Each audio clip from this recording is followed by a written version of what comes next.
Bienvenidos a Club de Prensa en NTN 24. Transmitimos desde Washington a 3 cuadras de la Casa Blanca. Y no olviden que al final de este programa ustedes lo pueden encontrar completo en nuestra página de Facebook, también por nuestra cuenta de Twitter y el audio, el podcast en SoundCloud.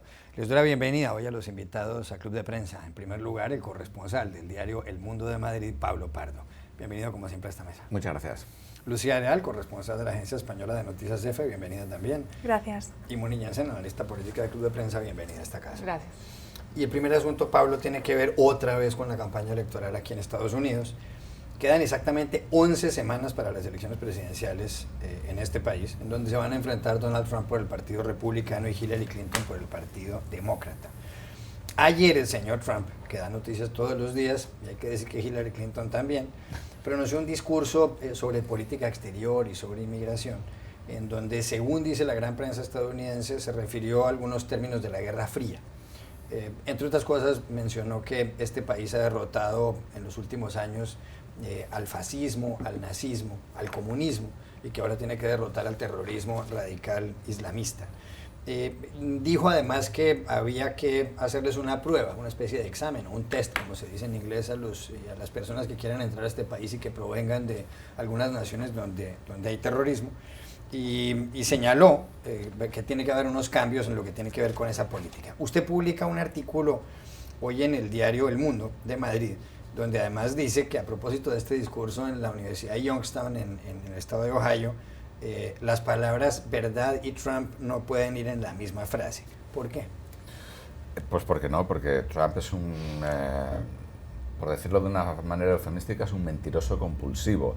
Es decir, por ejemplo, dijo que desde que Alemania recibió 1 millón de inmigrantes de Oriente Medio, la criminalidad en Alemania se ha disparado y ha alcanzado niveles históricos, lo cual es mentira. Bueno, pues por ejemplo, él ahora mismo dice que Angela Merkel, la canciller, la primera ministra de Alemania, es un desastre. Hace 2 años él la elogiaba, hace 5 años decía que Hillary Clinton sería una excelente presidenta o candidata a la vicepresidenta. Es decir, Donald Trump es metafísicamente incapaz de decir una verdad, en parte porque ignora los hechos, pero también en parte porque miente. El Washington Post hace poco hizo un estudio en el cual demostraba que Donald Trump en 12 meses, desde agosto del año pasado hasta la fecha, ha cambiado de posición 14 veces en el salario mínimo. En algo tan básico, digamos, como el salario mínimo en Estados Unidos, que se va a decir, estoy a favor de que se suba, que se mantenga así, o que los estados decidan. O sea, es algo que no es luchar contra el Estado Islámico, una cosa así. Cambiar 14 veces de opinión verdaderamente requiere mucho mérito. Y en el caso del terrorismo, pues bueno, el mensaje de Trump era, bueno, vamos a crear tests, vamos a analizar el historial de las personas que vienen, pero no dijo cómo. Es decir, que en los formularios de inmigración que rellenas cuando llegas vas a tener que poner una cosa diciendo cuál es tu religión. Eso probablemente sería ilegal en Estados Unidos. En países como Arabia Saudí es legal, pero yo no creo que Arabia Saudí sea el modelo para Estados Unidos. Vas a interrogar a todos los que se llamen Mohammed. Es decir, hubo un musulmán, por ejemplo, que combatió con George Washington en la guerra de la independencia. El primer musulmán en Estados Unidos llegó a Nueva York como en el siglo XVII. Es decir, que están muy bien todas esas cosas de decir, vamos a ser muy duros, vamos a imponer criterios muy estrictos, pero bueno, ¿qué quiere decir eso? O sea, aparte de hacer una exhibición de virilidad, señor Trump, ¿eso cómo se plasma en la práctica? Mucha gente se pregunta, Lucía, si estos argumentos y estos discursos de Trump le pueden conseguir mayores votantes, si puede seducir a nuevos votantes. ¿Usted cree que eso puede pasar? Yo creo que este discurso que dio Trump ayer no estaba dirigido a conseguir nuevos votantes, sino a parecer más presidencial. Él lo que le ha criticado el partido durante mucho tiempo es pues estas declaraciones que son tan polémicas y que no se contenga. Yo creo que, bueno, de hecho él tiene programada una serie de discursos en los que va a tratar de, bueno, todos con teleprompter, todos preparados, en los que va a tratar de ser de ajustarse un poco a esa imagen tradicional del candidato republicano a pocos meses de las elecciones.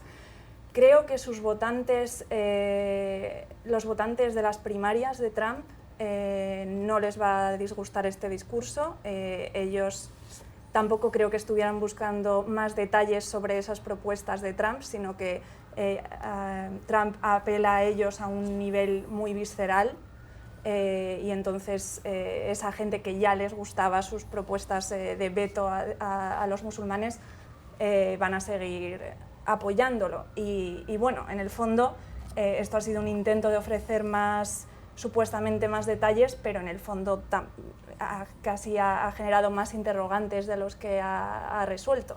De hecho, no se sabe cómo se aplicaría este escrutinio extremo y bueno, y creo que se leía hoy en el New York Times, ellos han intentado hacer como un análisis de cómo se podría aplicar esto, y creo que si prohíbes la entrada a los migrantes de los países donde más del 50% de la población sea musulmana, dejarías fuera del país a 1 millón de personas al año. Y si aumentas esos filtros, sería muchísima más gente. Podría afectar incluso a España o a países de Sudamérica como Brasil, porque han enviado a combatientes al Estado Islámico. Bueno, han enviado, la gente de esos países ha ido allí. Bonillas. Es un discurso típico de Donald Trump, que es lleno de vaguedades y de imprecisiones, de unas propuestas subjetivas, como es este examen ideológico que huele a la Guerra Fría, cuando se trataban de identificar los comunistas, ahora se tratan de identificar que las personas que tengan elementos radicales en el Islam que practican. Es bastante absurdo incluso entrar a tratar de analizar ese discurso desde el punto de vista de contenido. Lo que hay que hacer es ver qué está pasando dentro del Partido Republicano. Yo creo que aparte de tratar de que suene más presidencial o que suene menos, digamos, desconectado de la realidad, el Partido Republicano lo que está intentando hacer es detener el sangrado, detener el daño que le está haciendo Donald Trump, no solamente a su candidatura, sino al partido. Ahora hay nuevas estadísticas de Nate Silver, el famoso 538, la página que analiza las cifras, diciendo que van a perder el Senado si las cosas siguen como están. Perder el Senado para el Partido Republicano es un doble golpe muy fuerte. También hay noticias de que el Comité Nacional Republicano está considerando cortarle la ayuda económica a Donald Trump alrededor del mes de octubre. Eso quiere decir que los republicanos ya creo que entregaron las armas con respecto a tratar de detener a Trump. Lo que quieren hacer es que deje de hacer tanto daño, y por eso lo tienen conectado al teleprompter, pero la verdad no funciona con teleprompter, y en los momentos donde se le veía más animado, o los únicos momentos donde se le veía medio animado, era cuando se salía del libreto que le habían puesto y se metía en el libreto Trump, que es insultar, que es decir realmente lo que se le va ocurriendo. Es como tener a un fan en un equipo de fútbol, en un partido con un teleprompter. O sea, la gente cuando se anima en el fútbol no lo hace leyendo en un teleprompter. Y para Trump, yo creo que dar un meeting, hablar a la gente, es como ir a un partido de fútbol en el cual él es el hincha, el seguidor del equipo, vamos. Hay un parecido con Sarah Palin, que fue candidata vicepresidencial de John McCain, y es que es incontenible, y entonces ella no resistía nunca ningún esfuerzo de encarrilarla y funcionaba como una rueda suelta. Lo que pasa es que ella era candidata a vicepresidente y no a presidente. El cambio de asunto, y quería seguir con usted, Muni. Hay noticias de los Olímpicos en Río. Hubo una competencia en las últimas horas de 4x100 en relevos, 4 nadadoras, una competencia en la que tomó parte el equipo chino. Y además ha llamado muchísimo la atención las declaraciones, y está en muchos medios de comunicación, en la BBC, en el Guardian de Londres, de Fu Yanhui, una nadadora de 20 años. Esta nadadora el lunes tomó parte en la competencia de 100 metros nadando espalda, quedó de tercera, y cuando la fueron a entrevistar se mostró feliz, porque dijo, bueno, si hice un tiempo de 58.95 en lugar de 59, pues qué maravilla el tiempo que he hecho, y eso que había ganado medalla de bronce. Y cuando le preguntaron qué expectativas tiene usted para el futuro, dijo ninguna, y eso llamó muchísima la atención en la China. Bueno, ¿qué pasó ayer? Al término de esta competencia, del equipo de 4 nadadoras, 3 de ellas daban declaraciones a la prensa, tampoco ganaron la medalla de oro. Lu Ying, Shi Jinping y Su Menhui estaban hablando ahí, y la nadadora Fu Yanhui estaba de cuclillas, muy adolorida, y cuando la fueron a entrevistar, ella dijo, el problema es que ayer me llegó la regla, dijo la nadadora. Y esto es una cosa que tiene, es como desmontar ciertos mitos. Hay personas que piensan que las mujeres, pues cuando les llega la regla en una competencia deportiva, no rinden lo mismo. Y además en la China ni se habla mucho de este tema, y solamente el 2% de las mujeres, y es la estadística que dan periódicos como el Guardian de Londres y el New York Times, solo el 2% usan tampones, que además es un mecanismo utilizado por las mujeres, leía yo temprano, desde el siglo XV antes de Cristo en Egipto, aunque estos modernos son de 1933. Aquí la pregunta es, si unas declaraciones como las de esta nadadora pueden desmontar ese mito en un país como la China.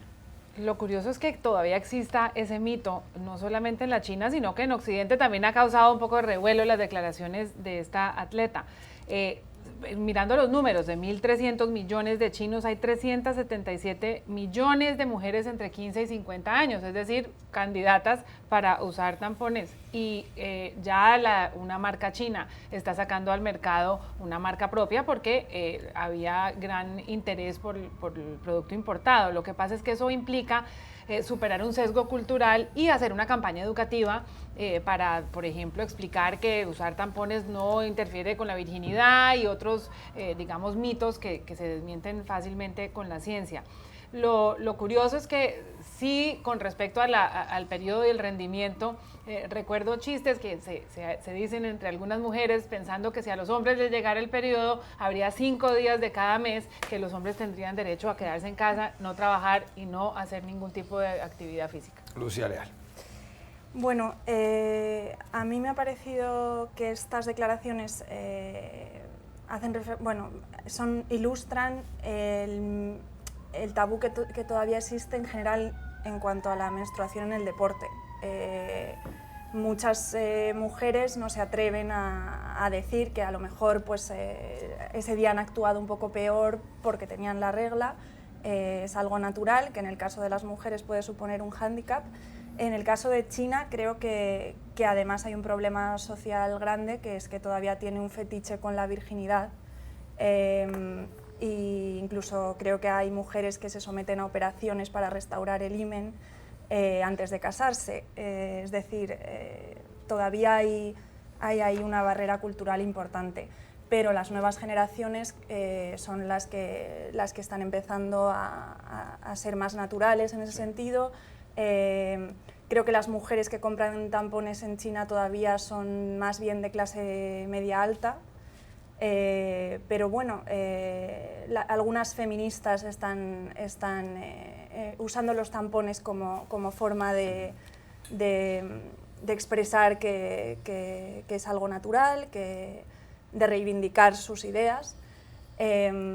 Y bueno, y yo creo que es difícil romper ese tipo de tabúes, pero este tipo de comentarios de esta gimnasta, que creo que ha sido muy espontánea en todos sus vídeos, que se han convertido en virales en YouTube, no solo ese tipo de comentarios naturales creo que sí que pueden ayudar a abrir los ojos a algunos.